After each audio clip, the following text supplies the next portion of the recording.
اعوذ باللہ من الشیطان الرجیم بسم اللہ الرحمن الرحیم اللہم صلی علی سیدنا محمد وعلی آل سیدنا محمد وصحبہ سیدنا محمد وبارک وسلم۔ آج کا ہمارا ٹاپک ہے طبیعت میں مسلمانوں کی خدمات۔ پہلے ہم طب میں مسلمانوں کی خدمات کے حوالے سے یعنی جو کچھ انفارمیشن تھی آپ کے ساتھ میں نے شیئر کی ہیں۔ آج ہے طبیعت میں مسلمانوں کے کارہائے نمایاں یا خدمات۔ تو طبیعت جو ہے اس کے کئی شعبے ہیں، مثلا میکانیات، روشنی، بجلی، مقناطیس، خلا، قوت۔ ان تمام شعبوں میں مسلمانوں کی خدمات اور کارنامے موجود ہیں، اس میں کوئی شک و شبے والی بات نہیں۔ انہوں نے یعنی اپنی کتب میں ان موضوعات کے ابواب بھی قائم کیے اور مستقل طور پر ایک ایک شعبے میں الگ الگ کتابیں بھی لکھی۔ دیگر تمام شعبہ سائنس کی طرح طبیعت میں بھی مسلمانوں کی عملی دلچسپی کا آغاز دور بنو امیہ میں ہوا، لیکن اس کا باقاعدہ اور منظم آغاز عہد بنو عباس میں ہوا۔ ابو جعفر منصور نے کیسر روم سے جو کتابیں منگوائیں ان کا ترجمہ کیا، ان میں جالینوس اور دیگر ماہرین طبیعت کی کتابیں شامل تھیں۔ ان تراجم کے ذریعے مسلمان یونانیوں کی طبیعت میں خدمات سے آگاہ ہوئے اور انہی سے اپنی جدوجہد کا آغاز کیا۔ تو اس حوالے سے جو نمایاں نام گرامی ہیں، جو سائنسدان ہیں، خاص طور پہ ابن الہیثم، اچھا اسی طریقے سے اور نام آئیں گے، یعنی الکندی کا، پھر اس کے علاوہ ابن سینا کا، البیرونی کا، بغدادی کا، عمر شام کا، فارابی کا۔ تو یعنی ایک سے بڑھ کے ایک، جس طرح وہ طب کے حوالے سے بات ہوئی، یہاں پہ بھی ہر ایک نے یعنی نہ اتنی قدر اور نہ قابل یقین حد تک انہوں نے خدمات انجام دی۔ تو طبیعت کے شعبے میں جس مسلمان سائنسدان نے سب سے زیادہ اور اہم کام کیا وہ ابن الہیثم ہے۔ ابن الہیثم 965 عیسوی میں بصرہ میں پیدا ہوا اور 1039 عیسوی میں قاہرہ میں وفات پائی۔ مصر میں اس وقت فاطمی خلیفہ الحاکم کا زمانہ تھا۔ خلیفہ کی علم دوستی بہت شہرت رکھتی تھی۔ ابن الہیثم نے اسے اپنی قابلیت کے جوہر دکھائے اور خلیفہ کے دل میں اپنے لیے اعلیٰ مقام حاصل کیا۔ خلیفہ کی طرف سے حوصلہ افزائی کی بنا پر اس نے اپنی تحقیقات کی بنیاد پر طبیعت میں نام پیدا کی۔ ابن الہیثم نے روشنی کے مختلف قوانین پر مبنی کتاب لکھی اور اس کا نام کتاب المناظر رکھا، یعنی اس کا نام کتاب المناظر ہے۔ اس کتاب کے منظر عام پر آ جانے کے بعد پہلی تمام کتابوں سے استفادہ ترک ہو گیا اور یہی لوگوں کی رہنما بن گئی، یعنی یہی کتاب۔ تو اس حوالے سے یعنی ابن الہیثم جو ہے نا اس کے حوالے سے ایک سکالر، یعنی جنہوں نے ڈاکٹریٹ کی ڈگری حاصل کی، تو اس مقالے میں انہوں نے لکھا کہ ابن الہیثم کا یعنی اس کا عنوان تھا ٹاپک ابن الہیثم کا سائنسی منہج۔ اس میں شواہد اور دلائل کے ساتھ انہوں نے ثابت کیا کہ ابن الہیثم آج کی اصطلاح میں ایک حقیقی سائنسدان ہے اور اس کا طریقہ تحقیق بالکل ایک جدید سائنسدان کا سا ہے۔ وہ آج کی سائنس کی طرح صرف تجربہ پر یقین رکھتا ہے۔ وہ کہتا ہے کہ وہی بات حقیقی ہے جو تجربے سے درست ثابت ہے۔ وہ اپنے تجربات کو 3 مرتبہ دہراتا ہے۔ اس نے آلات تیار کر رکھے تھے جن سے تجربات کیا کرتا تھا۔ وہ کہتا ہے کہ سائنسی آلات اور سائنسی ترازو بالکل درست ہونا چاہیے اور اسے استعمال کرنے میں کی مکمل مہارت بھی ہونی چاہیے۔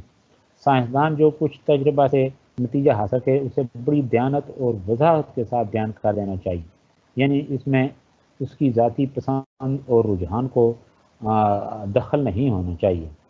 تو ابن الہیثم نے روشنی کے موضوع پر جو تحقیقات اور تجربات کیے ان میں بیشتر آج بھی درست تسلیم کیے جاتے ہیں۔ مثلا روشنی کے انعکاس کے اصول، اس نے روشنی کے انعکاس کے جو اصول تجربے سے ثابت کیے تھے اپنی پوری تفصیل کے ساتھ آج بھی اسی طرح درست تسلیم کیے گئے ہیں۔ انعکاس یہ ہے کہ روشنی کسی کثیف سطح پر پڑنے کے بعد اسی طرف واپس لوٹ جاتی ہے جدھر سے آئی تھی۔ روشنی کی شعاعوں کا آنا اور کثیف سطح سے ٹکرانے کے بعد واپس جانے کے راستے کے بارے میں اس نے تجربات سے اصول وضع کی۔ پھر انعطاف نور کے اصول، ابن الحسن ہی نے انعطاف نور کے اصول بھی تجربات کی مدد سے ثابت کیے۔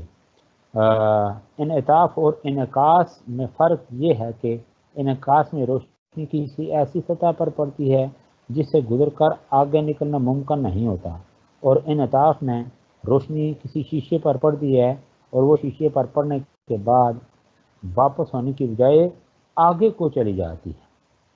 پھر اور کام کی تفصیلات، اس نے یعنی ابن الحسن نے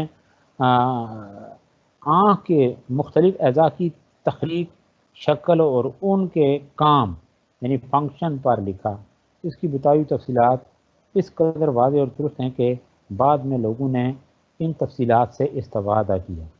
پھر روشنی کی رفتار کا نظریہ، اس حوالے سے یعنی جارج سارٹن وہ کیا لکھتا ہے کہ اس نے روشنی کی رفتار کا نظریہ پیش کیا، اگرچہ اس نے یہ رفتار ماپی تو نہیں، لیکن یہ کہا تھا کہ روشنی خواہ کتنی تیز رفتاری سے سفر کیوں نہ کرتی ہو، اس کی رفتار کی ایک حد ضرور ہے۔ پھر عکس کرنے کا تصور یعنی پین ہول کیمرہ، ابن ایشن کا ایک اہم کارنامہ یہ ہے کہ اس نے کسی چیز کا عکس حاصل کرنے کا ابتدائی تصور دیا۔ اس نے یہ کام ایک تاریک ڈبے کے ذریعے کیا، اسے اس نے بیت مظلمہ یعنی ایک تاریک ڈبہ کا نام دیا۔ بیت مظلمہ، بیت کہتے ہیں گھر کا، مظلمہ جہاں پہ اندھیرا ہو، تو گویا کہ وہ جو تھا نا ڈبہ، وہ اس کو تاریک گھر کا نام یعنی ایک تاریک ڈبہ اس کا یہ نام دیا۔ اس کے ایک سمت میں اس نے ایک باریک سا سوراخ کر کے اس کی مقابل سطح پر کسی چیز کا عکس دیکھا، یعنی خیال ہے کہ اس تصور کو آگے بڑھاتے ہوئے عکس کو حاصل کیا گیا اور پھر اس سے آگے کیمرہ بنا۔ یعنی دیکھیں نا آگے سورج اور چاند گرہن کے اسباب، اس نے سورج گرہن اور چاند گرہن کے اسباب بیان کیے، کوس قزح کے بننے کی اہمیت اس کی وضاحت کی، پھر جو ہے نا عمل رویت کی وضاحت، یعنی رویت کہتے ہیں کسی چیز کو دیکھنا، اس نے عمل رویت کی وضاحت کی یعنی دیکھنے کے عمل کی وضاحت۔ اس سے قبل اقلیدس کے زمانے سے یہ نظریہ چلا آ رہا تھا کہ ہم کسی چیز کو اس وقت دیکھتے ہیں جب آنکھ سے روشنی کی شعاع نکل کر دیکھی جانے والی چیز پر پڑتی ہے، لیکن ابن الحسن نے وضاحت کی کہ دیکھنے کے عمل میں یہ شعاع آنکھ سے نہیں نکلتی بلکہ دیکھی جانے والی شے سے نکلتی ہے اور ہماری آنکھ عدسے پر پڑتی ہے اور وہاں ساری شعاعیں مرتکب ہوتی ہیں تو کوئی شے دکھائی دیتی ہے۔ پھر ہے عدسوں کا تصور، ابن الحسن ہی نے مختلف قسم کے عدسے سے مہذب عدسہ، مکر عدسہ وغیرہ کا تصور دیا۔ اس نے ہی آتشی عدسے تیار کیے۔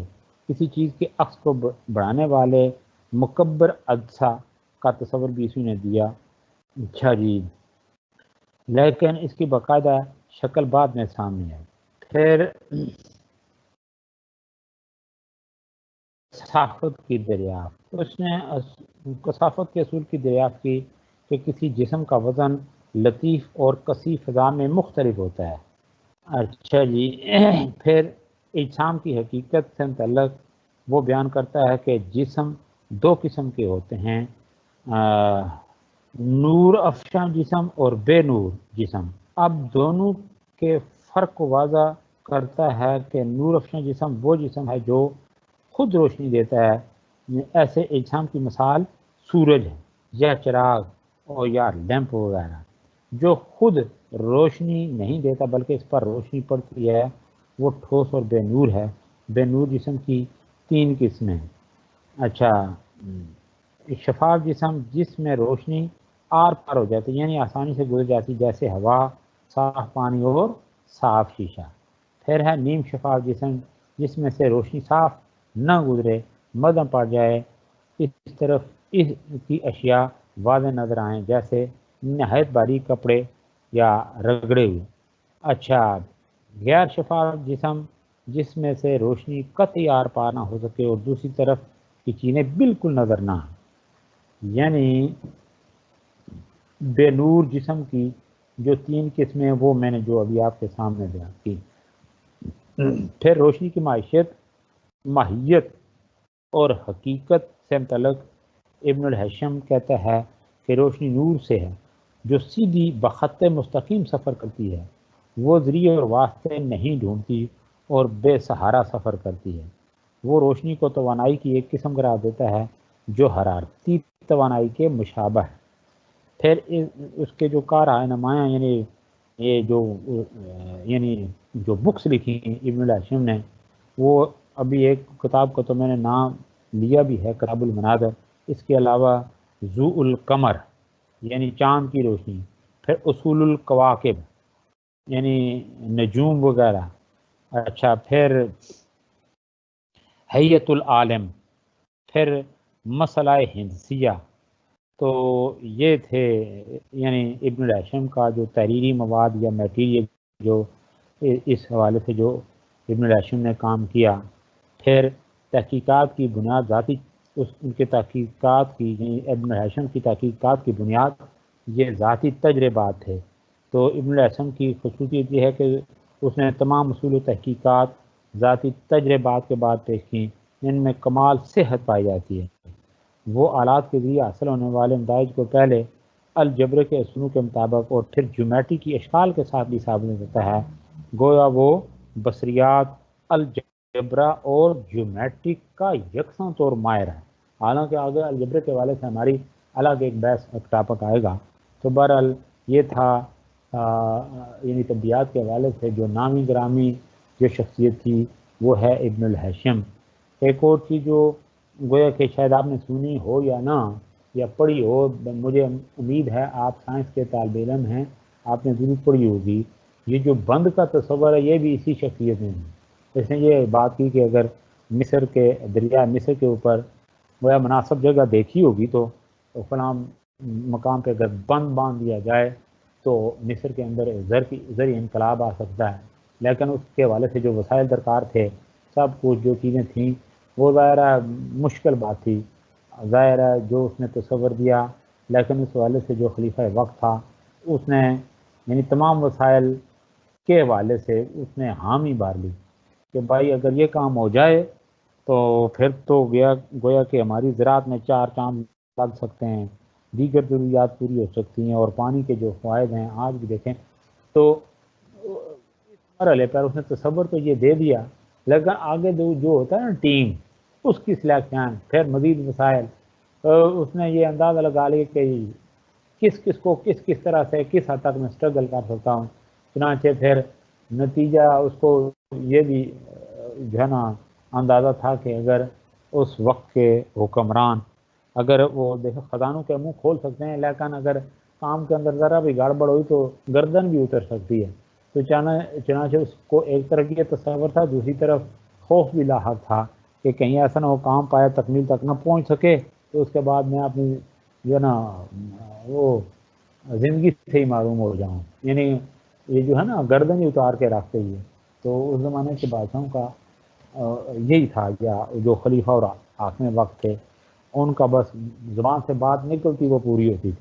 تو چنانچہ پھر اس نے یہ کافی بکس کے اندر لکھا ہوا ہے کہ اس نے عارضی طور پہ اپنے آپ کو یعنی پاگل بنا دیا تھا، یعنی ادھر ادھر کی باتیں کرتا، جسے گویا کہ اس کی پھر یعنی اس نے یعنی بچنے کی اپنے آپ کو بچانے کے لیے ایک ترکیب ادا کر لی تھی، یہ کچھ بکس کے اندر ہے۔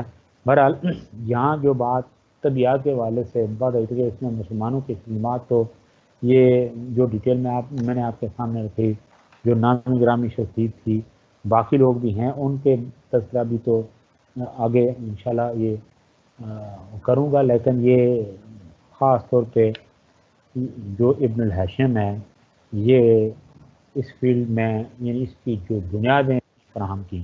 تو اگلا جو ہے نا نام ہے توسی کا. نصیر الدین توسی بھی بصریات کا ماہر ہے. اس نے تحریر المناظر کتاب لکھی. وہ زیادہ تر ابن الہاشم کا پیروکار ہے. اس کے بعد نور الدین توسی، کمال الدین فارسی نے بھی اس شعبے میں کام کیا. طبیعیات کا ایک شعبہ میکانیات ہے. اس شعبے میں مسلمانوں نے جو کام کیے ان میں نظری اور عملی دونوں طرح کے کام شامل. انہوں نے پہیا دیکھ لیں میکانیات کے حوالے سے، پہیا، ایکسل، لیور، ہوائی چکیوں، پن چکی یعنی جو پانی سے چلنے والی چکیاں، اچھا، پلی اور طبی ترازو کے موضوعات پر کتب لکھی. الکندی نے موسیقی اور وزن مخصوص اور گرتے ہوئے اجسام پر لکھا. اسی طریقے سے ایک اور نام ہے یعقوب بن اسحاق الکندی. یعنی اس شعبے میں الکندی کو اولیت مقام حاصل ہے. ابن الہاشم کی کتاب المناظر کے لکھے جانے سے پہلے اس کی کتابیں لوگوں کی توجہ کا مرکز تھی. اس نے جو 265 کتب لکھی ان میں سے کم از کم 15 بصریات اور روشنی کے موضوع پر ہیں. آنکھ اور اس کے مختلف اعضاء کے بارے میں اس کی تحقیقات قدیم ماہرین سے کہیں آگے ہیں. اس کی کتابوں کے لاطینی زبان میں تراجم ہوئے. مغرب کے مشہور سائنسدان راجر بیکن نے اس کی کتابوں سے استفادہ کیا. کس کی؟ الکندی. تو یہ جو الکندی تھا یہ 800 عیسوی کے لگ بھگ بصرہ میں پیدا ہوا. مامون الرشید کے قائم کردہ بیت الحکمت کا سربراہ تھا. یہ علوم و فنون کی ترقی اور تحقیقات کا ادارہ تھا. الکندی جو ہے یہ سریانی زبان جانتا تھا. سریانی زبان. اس نے بہت سی کتب کے عربی ترجمے کیے. اس نے 873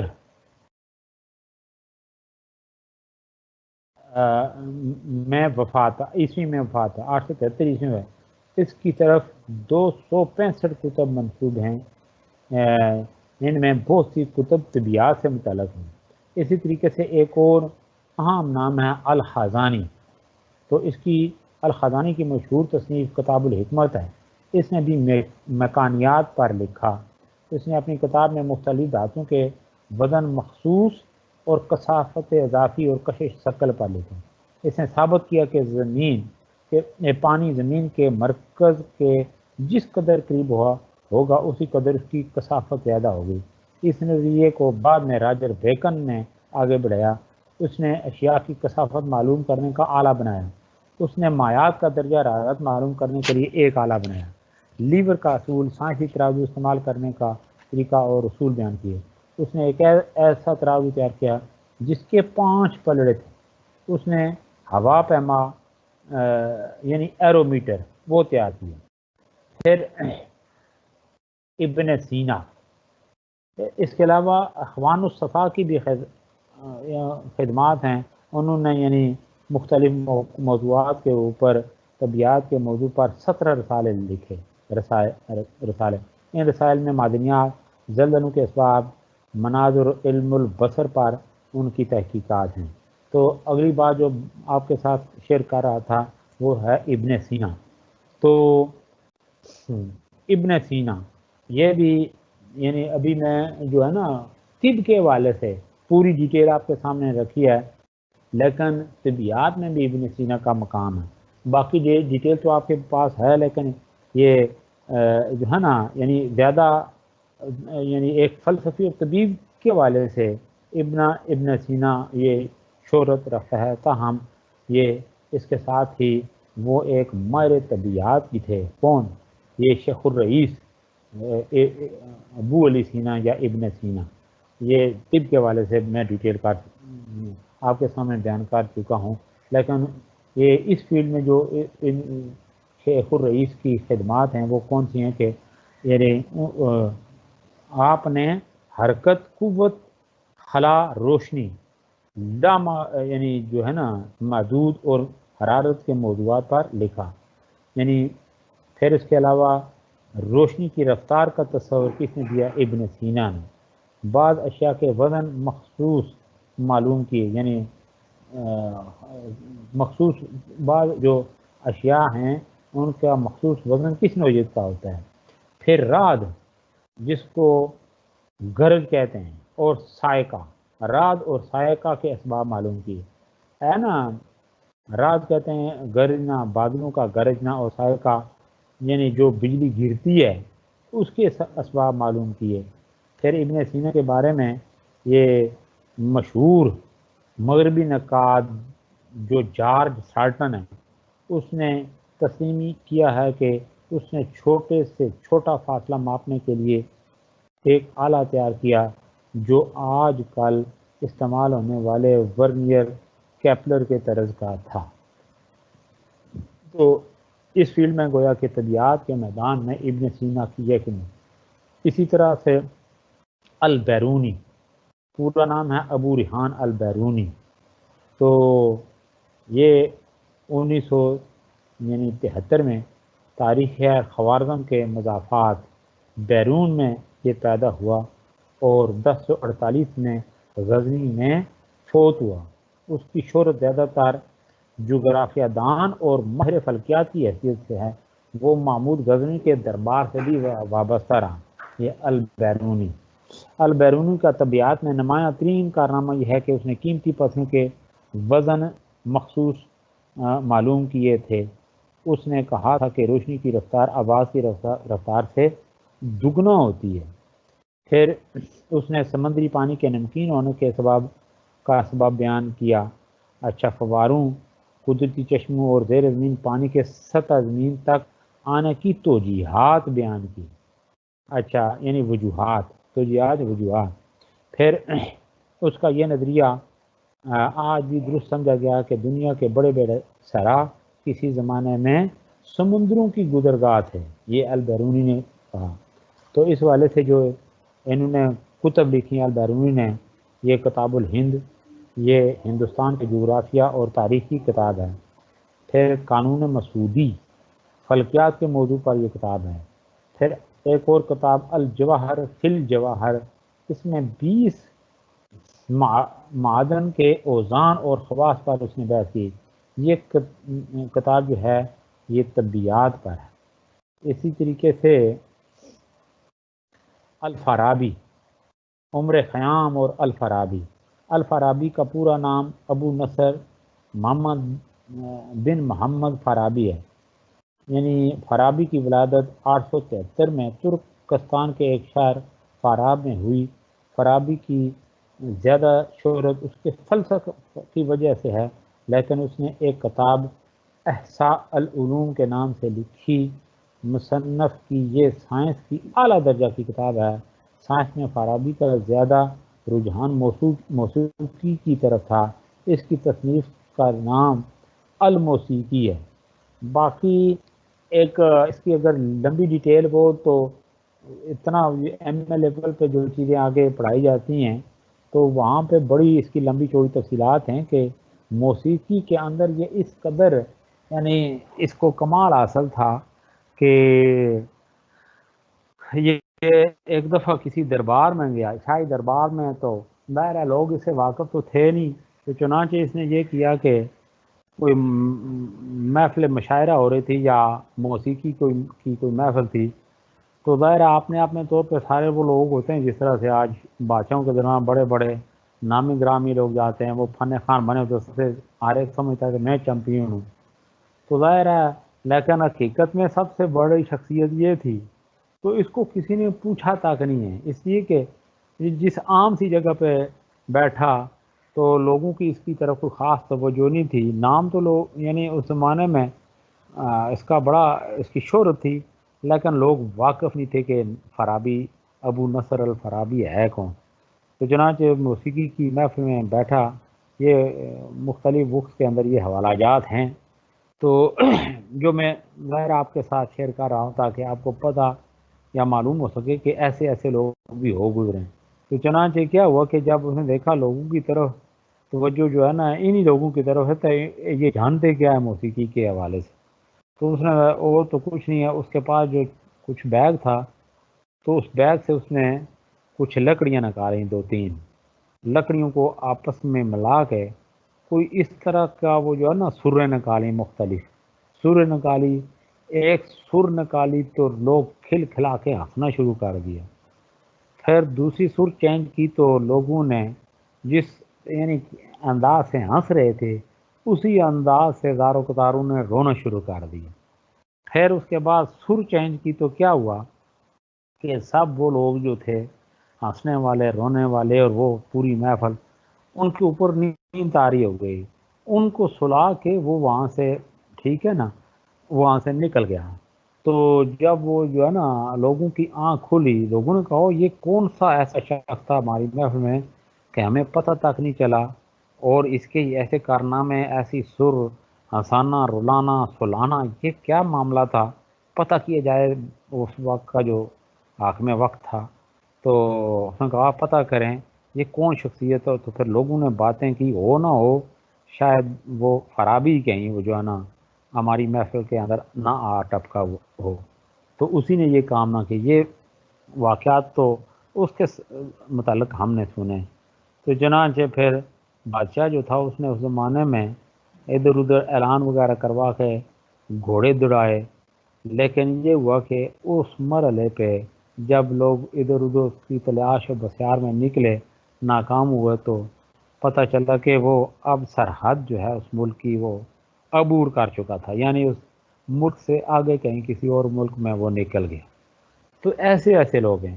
پھر اور بہت ساری ہے فارابی سے متعلقہ تو اتنا کچھ ہے، اتنا کچھ لکھا ہوا ہے، یا جتنے سائنسدان ہیں جن کے میں نے طب کے حوالے سے نام لیے۔ اچھا، پھر ابھی طبیعت کے حوالے سے بات چل رہی ہے، ان کی اگر وہ دیکھیں نا، اور موٹی موٹی بکس ہیں لائبریریوں کے اندر، اگر وہ پڑھیں ان کے حالات زندگی کا ہے نمایاں، انسان حیران رہ جاتا ہے۔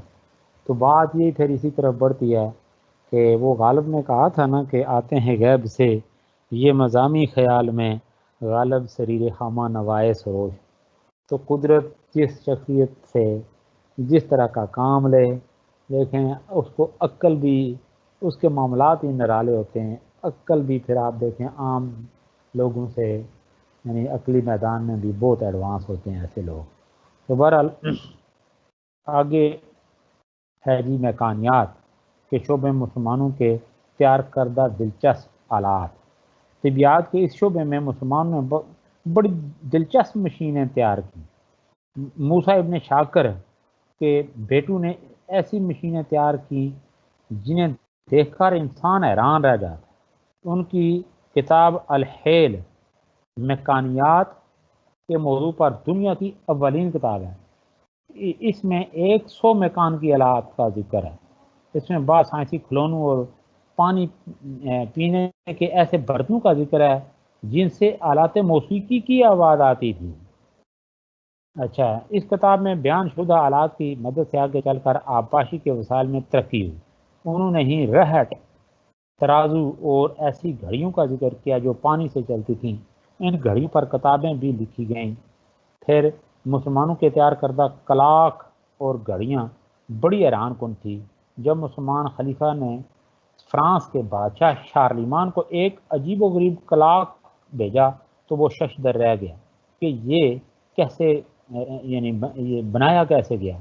یہ گھڑیاں اور کلاک اس مہارت سے تیار کیے گئے تھے کہ عقل دھنگ رہ جاتی۔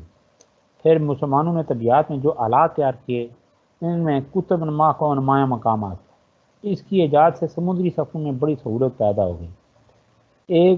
اس کے علاوہ ایک آلہ نائلو میٹر تیار کیا گیا جس کا مقصد دریائے نیل کی گہرائی معلوم کرنا تھا۔ اچھا، پھر اس حوالے سے یعنی طبیعت میں مسلمانوں کی خدمات کے بارے میں تبصرہ کرتے ہوئے میکس میئر ہاف وہ لکھتا ہے کہ اسلامی طب اور طبیعت نے آفتاب یونان کو اس وقت منعکس کیا، یعنی علم کی شعاؤں کو آگے منتقل کیا جب وہ غروب ہو چکا تھا، اور مسلمان اب خود آفتاب کی طرح چمکے، جس سے یورپ کی قرون وسطیٰ کی تاریک راتیں روشن ہو گئیں۔ یعنی قرون وسطیٰ کا جو زمانہ ہے یورپ کا، وہ تاریک ڈارک ایج جسے کہتے ہیں، تو وہ روشن ہو. اچھا تاریک راتیں روشن مثلاً بعد رکشن ستاروں نے بھی روشنی دکھائی. یہ بیان مسلمانوں کی ذاتی خدمات و کارناموں کے ساتھ ساتھ اس بات کی وضاحت بھی کرتا ہے کہ مسلمان نے یورپ کی موجودہ سائنس کو بہت کچھ دیا. اچھا جی اب ہے جی نیکسٹ، یہ تھا طبیعیات میں. اب ہے کیمیا میں مسلمانوں کی خدمات. یہ اس کے سکرین کے اوپر بھی ساتھ ساتھ نظر بڑھاتے ہیں. کیمیا میں مسلمانوں نے کیمیا کے شعبہ میں بھی بہت سے کار ہائے نمایاں سر انجام دی. کیمیا میں خصوصی طور پر تجربہ بنیاد ہوتا ہے. مغربی مفکرین نے یہ بات تسلیم کی ہے کہ مسلمانوں نے ہی حقیقی معنوں میں کیمیا کی بنیادیں رکھی ہیں. دور بنو امیہ میں اس سلسلے میں ابتدائی کام کا آغاز ہوا. سب سے پہلے دیگر اقوام کی کتب کے تراجم کیے گئے. ابتدائی طور پر اس بات کا پتہ چلتا ہے کہ خالد بن یزید کیمیا سے دلچسپی رکھتا تھا.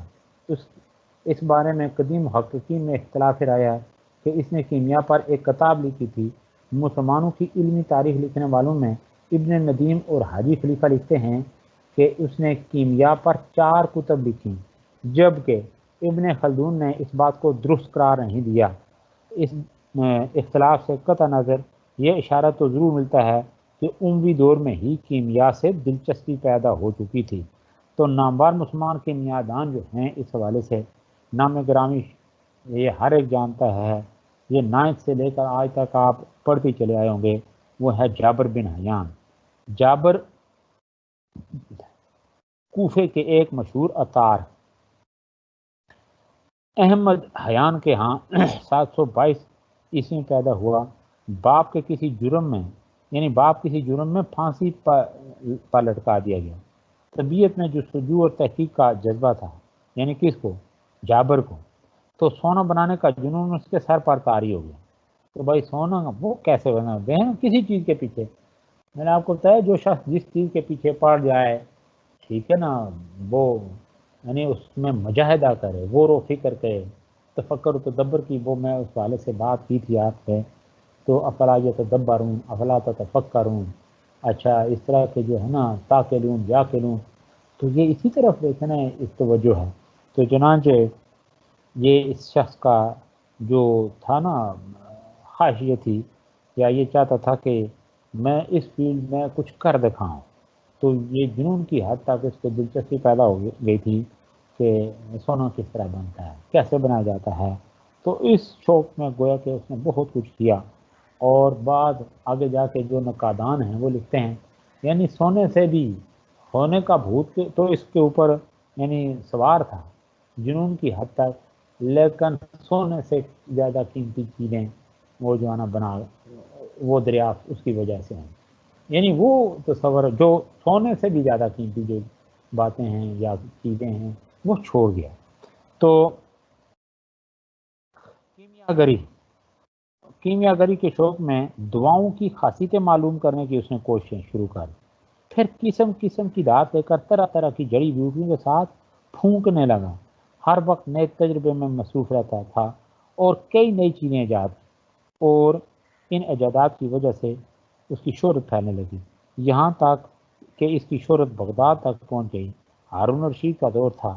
جعفر برمکی وزیر اعظم جو اہل علم و فضل کا قدردان تھا، جعفر برمکی نے جابر کو بغداد آنے کی دعوت دی. جابر وہاں گیا. دربار میں اس کی بڑی قدر ہوئی. بہت کچھ انعام و اکرام سے نوازا گیا. خاندان برمکی کے زوال کا اثر جابر پر بھی پڑا. انہیں بھی برمکی خاندان کی بدقسمتی میں حصہ دار ہونا پڑا. جابر خاموشی سے بغداد کو چھوڑ کر کوفے میں اپنے قدیمی مقام پر آ گئے. یہاں کیمیائی تحقیقات اور تصنیف و تالیف میں مشغول ہو گئے. پھر لمبی عمر پا کر 870 میں وفات پائی. کیمیا میں جابر کی خدمات. جابر تجرباتی کیمیا کا بانی. جابر کی ایک بڑی اور مفید ایجاد کرۂ انبیک ہے. یہ عرق کشید کرنے کا آلہ ہے اور یہ آج بھی استعمال کیا جاتا ہے. اس آلے کے ذریعے عرق کشید کرنے سے جڑی بوٹیوں کے لطیف اجزاء آ جاتے ہیں اور اس کے اثرات محفوظ رہتے ہیں. اچھا عمل تصید یعنی دعاؤں کا جوہر اڑانا. اس طریقے کو سب سے پہلے جابر نے اختیار کیا تاکہ لطیف اجزاء کو حاصل کر کے دعاؤں کو مزید مؤثر بنایا جا سکے اور محفوظ رکھا جا سکے۔ پھر جابر نے کلماؤ کرنے کا طریقہ بھی دریافت کیا۔ اس نئے طریقے سے مختلف اشیاء کو خالص ترین حالت میں حاصل کرنے کا طریقہ دریافت کیا۔ پھر اس نے عملے یعنی تقطیر یا فلٹر کرنے کا طریقہ جائے کہ فلٹر کا ہی۔ پھر اس نے 3 قسم کے نمکیات بھی معلوم کیے۔ پھر اس کا ایک اور بڑا کارنامہ تیزاب کی ایجاد ہے۔ اس نے کئی قسم کے تیزاب بنائے۔ تیزاب بنانے میں اس نے گندک شورا، ہیرا کیس اور نوشادر کو مناسب انداز سے استعمال کیا۔ تیزاب بنانے میں ایک بار اس کی انگلی بھی چلی گئی۔ جابر نے ایک ایسا تیزاب ایجاد کیا جو سونے کو پگھلا دیتا تھا۔ اس کا نام ماء الملوک رکھا، ماء الملوک۔ اچھا، پھر جابر نے دھات کو بھسم کر کے کشتہ بنانے کا نازک طریقہ جو ہے نا دریافت کیا۔ تو اس کے ساتھ ساتھ اس نے یہ بھی معلوم کیا کہ دھات کا کشتہ بنانے سے اس کا وزن کچھ بڑھ جاتا ہے۔ پھر جابر نے لوہے پر تجربے کیے اور بتایا کہ لوہے کو صاف کر کے فولاد بنایا جا سکتا ہے۔ اسی نے معلوم کیا کہ لوہے کو زنگ سے کیسے جائے۔ اس نے موم جامہ یعنی بنایا۔ موم جامہ وہ کپڑا جس پر پانی کا اثر نہ ہو، موم جامہ، تاکہ پانی یا رطوبت سے چیزوں کو خراب ہونے سے بچایا جا سکے۔ پھر اس نے چمڑے کو رگڑنے کا طریقہ دریافت کیا۔ پھر اس نے بالوں کو کالا کرنے کے لیے خضاب کا نسخہ تیار کیا۔ آج کل کئی لوگ دیکھیں نا، بوڑھے جب جوان بنتے ضرور اس بیچارے کو دعائیں دیتے ہوں گے۔ اچھا، اس طرح دیگر جو ہے نا مشہور شخصیات، یعنی ابو محمد بن زکریہ رازی، یہ بھی آپ دیکھیں بڑا جو ہے نا کیمیا میں بڑا نمایاں نام ہے۔ یہ 565 میں رہ میں پیدا ہوئے اور 628 میں یہ فوت ہوئے۔ دنیا کے پہلے طبی انسائکلوپیڈیا الحاوی کا مصنف اور 9ویں صدی عیسوی کا میں دنیا کا سب سے بڑا طبیب تھا۔ یہ طب کے حوالے سے بھی میں یہ بات کر چکا ہوں ابن سینا اور رازی کے حوالے سے۔ لیکن کیمیا میں رازی کا کوئی ہمسر نہیں تھا۔ بکثرت کتابیں انہوں نے لکھی۔ اس کے علاوہ یعنی اس کے ان آلات کی تشریح بھی لکھی جو کیمیا میں استعمال ہوتے ہیں۔ کیمیا کے علم کو بہت آسان اور عام فہم طریقے سے بیان کیا۔ یعنی رازی کی کیمیا پر مشہور تصنیف کتاب الاسرار ہے۔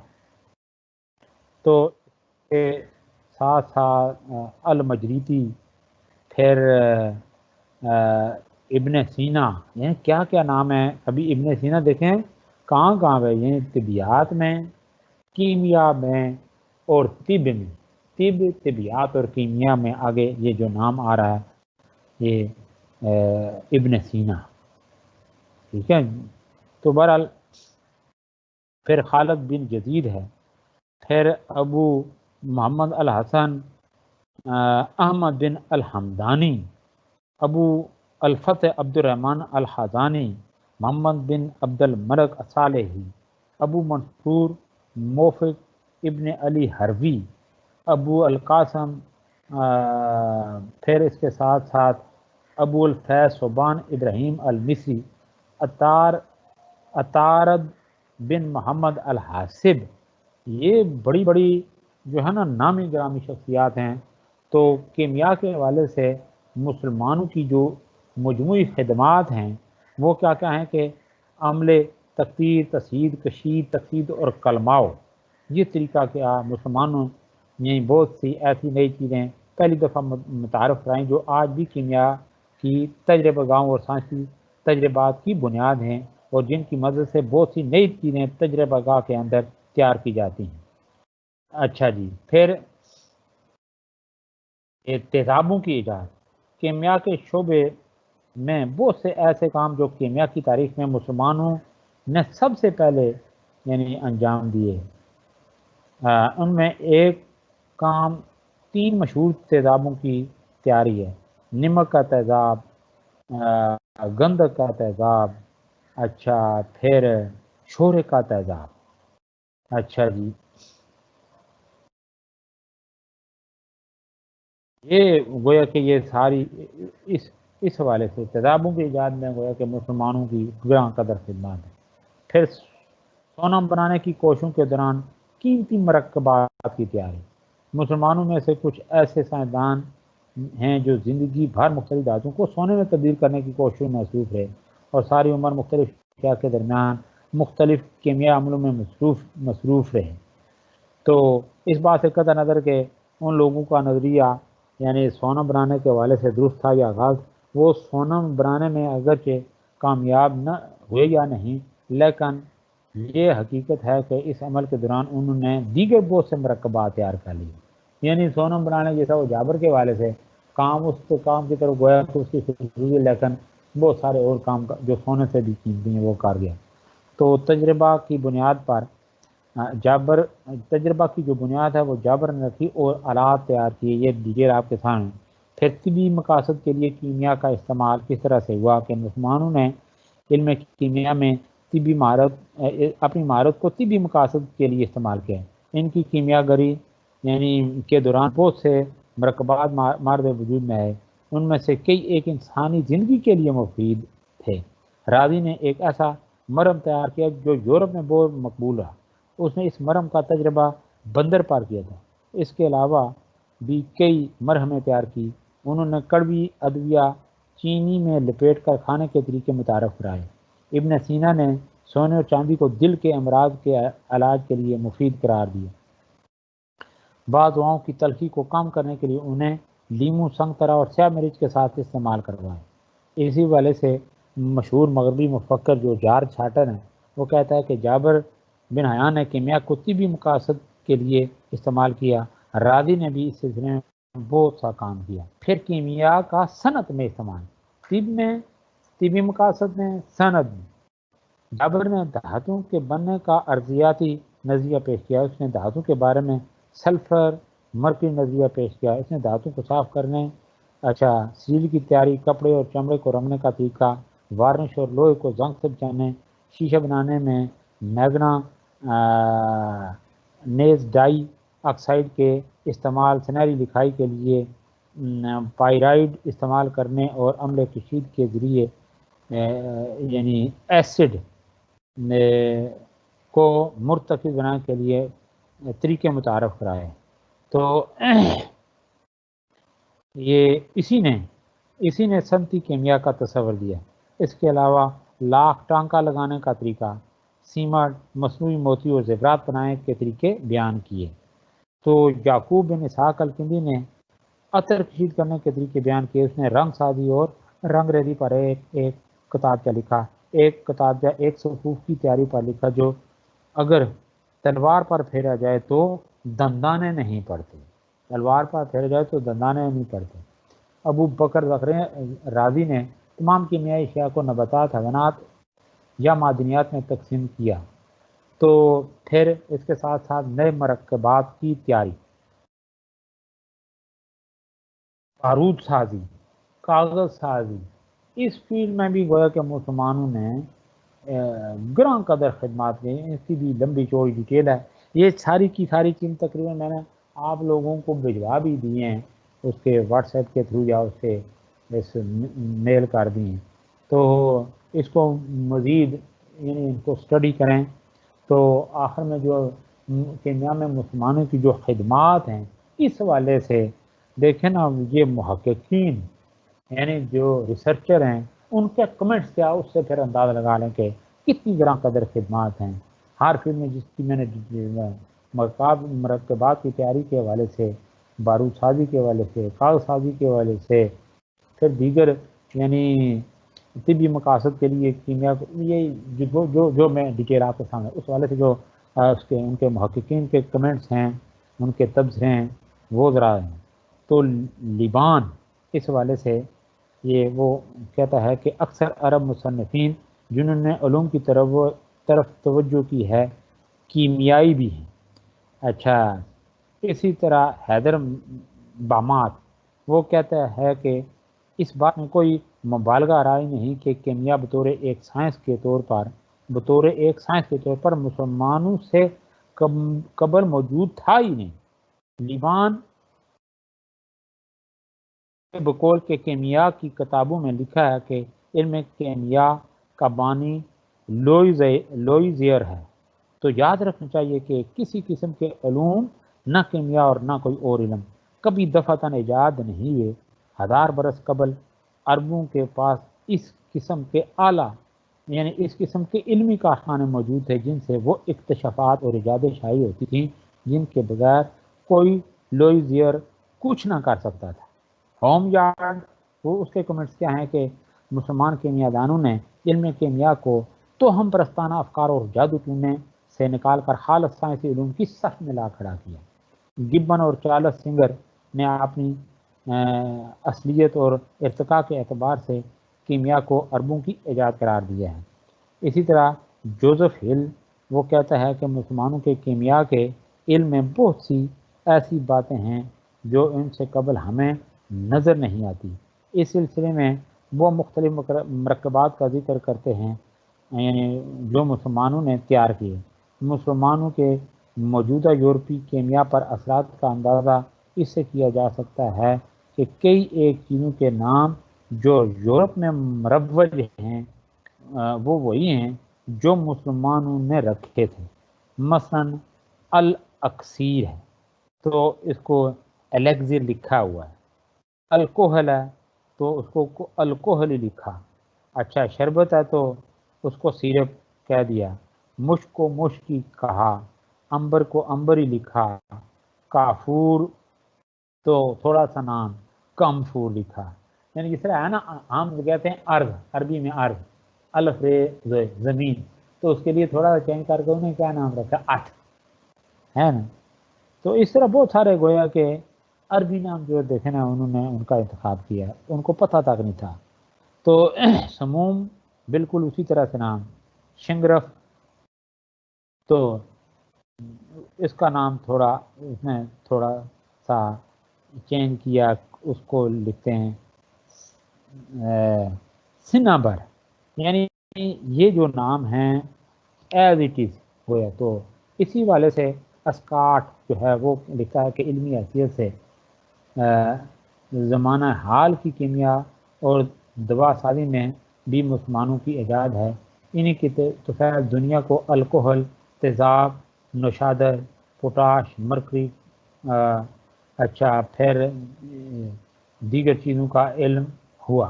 یہ بھی معلوم ہوتا کہ وہ ہائیڈروجن کے وجود اور اس کی خصوصیات سے بے خبر نہ تھے۔ سخت دھاتوں اور جوہرات کے آکسائڈ یعنی تیار کریں، یہ بھی نقصان۔ نیکسٹ ہے جی ریاضی میں مسلمانوں کی خدمات۔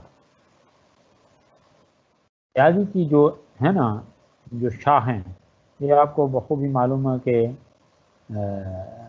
بڑی جو شاخیں وہ کون کون سی ہیں، یعنی حساب، الجبرا اور جیومیٹری۔ تو اس حوالے سے یہاں پہ بھی مسلمانوں کی بڑی خدمات ہیں، یعنی الجبرے میں، حساب میں، جیومیٹری میں۔ تو اس کی یعنی ریاضی کے شعبے مسلمانوں نے سب سے پہلے دوسری تہذیبوں کے ریاضی کی کتب کے ترجمے کیے اور قدیم تہذیبوں کے علمی ورثے کو محفوظ کر لیا۔ اس قدیم ورثے کا تعلق ہندوستان اور یونان سے تھا۔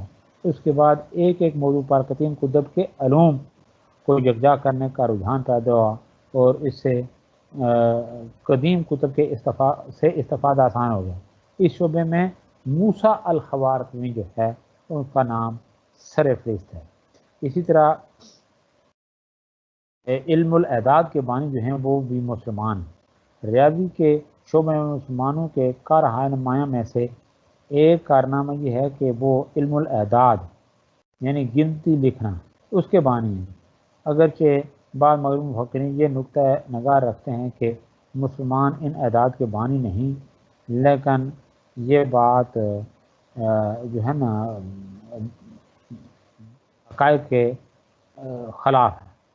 تو ریاضی پر مسلمانوں کا یہ بہت بڑا احسان ہے کہ انہوں نے ایک ایسی گنتی متعارف کرائی جسے لکھنا بڑا آسان تھا۔ اس سے قبل رومن طریقہ رائج تھا، ٹھیک ہے۔ تو